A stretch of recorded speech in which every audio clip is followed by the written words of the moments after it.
Assalamualaikum warahmatullahi wabarakatuh. Alhamdulillah, alhamdulillahirabbil alamin. Wabihi nasta'inu ala umurid dunya waddin. Wassalatu wassalamu ala Rasulillah wa ala alihi wa sahbihi ajma'in. Amma ba'du. Yang terhormat Dewan Juri yang arif bijaksana, serta saudara-saudariku yang dirahmati oleh Allah Subhanahu wa Ta'ala. Hari ini kita masih sering terjebak dalam angka. Kita sibuk menghitung seberapa besar gaji kita, seberapa besar saldo tabungan kita, tetapi kita lupa satu hal yang jauh lebih penting, yaitu seberapa besar keberkahan di dalamnya. Maka menjemput keberkahan melalui gaya hidup halal untuk memberikan ataupun membangun ekonomi umat yang kokoh adalah judul dakwah yang akan saya bawakan pada kesempatan ini. Saudara-saudariku, gaya hidup halal bukan hanya sekedar memilih label pada kemasan makanan, tetapi ialah prinsip hidup yang dimulai dari pintu rumah kita masing-masing. Ada dua alasan mengapa gaya hidup halal menjadi krusial bagi kita.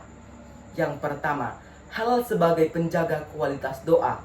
Harta yang kita bawa ke rumah akan menjadi bahan bakar bagi raga kita. Namun, jika harta itu haram atau syubhat, maka akan menjadi penghalang di antara kita dengan Allah Subhanahu wa Ta'ala.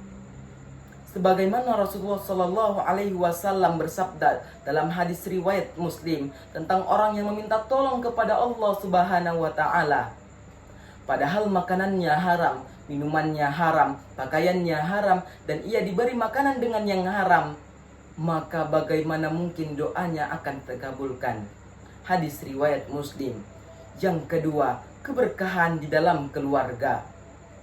Harta yang sedikit namun datang dari hal yang halal, maka akan mendatangkan sakinah atau ketenangan bagi diri kita.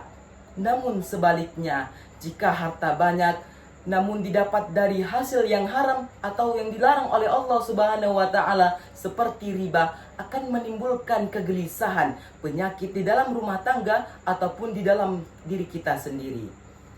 Inilah yang disebut dengan keberkahan. Lalu, bagaimana gaya hidup halal ini berdampak bagi umat? Disinilah peran ekonomi syariah hadir sebagai sistem pendukung. Dengan menerapkan ekonomi syariah, kita sadar harta tidak hanya berputar di kalangan orang-orang kaya saja, tetapi mengalir melalui zakat, infak, sedekah, dan wakaf untuk memberdayakan saudara-saudari kita yang membutuhkan. Sebagaimana dalam Al-Quran surah Al-Hars ayat 7 berikut ini. Bismillahirrahmanirrahim. Kaila yakuna dulatan bainal agniya'i minkum. Agar harta itu jangan beredar di antara orang-orang kaya saja di antara kamu. Ayat ini adalah rule of games atau aturan main dalam ekonomi Islam. Islam tidak melarang orang menjadi kaya, namun Islam melarang kekayaan itu hanya berada di satu tangan tanpa memberikan manfaat bagi umat. Mari kita mulai dengan hal-hal yang paling sederhana. Yang pertama, cermat memilih konsumsi.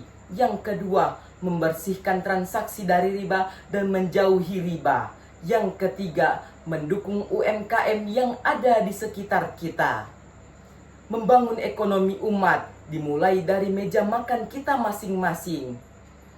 Kalau umat menerapkan prinsip gaya hidup halal ini, niscaya akan membangun ekonomi umat yang kokoh dan penuh dengan keberkahan. Mungkin ini saja yang akan saya sampaikan. Kurang dan lebihnya saya mohon maaf. Wabillahi taufiq wal hidayah, warido wal inayah. Assalamualaikum warahmatullahi wabarakatuh.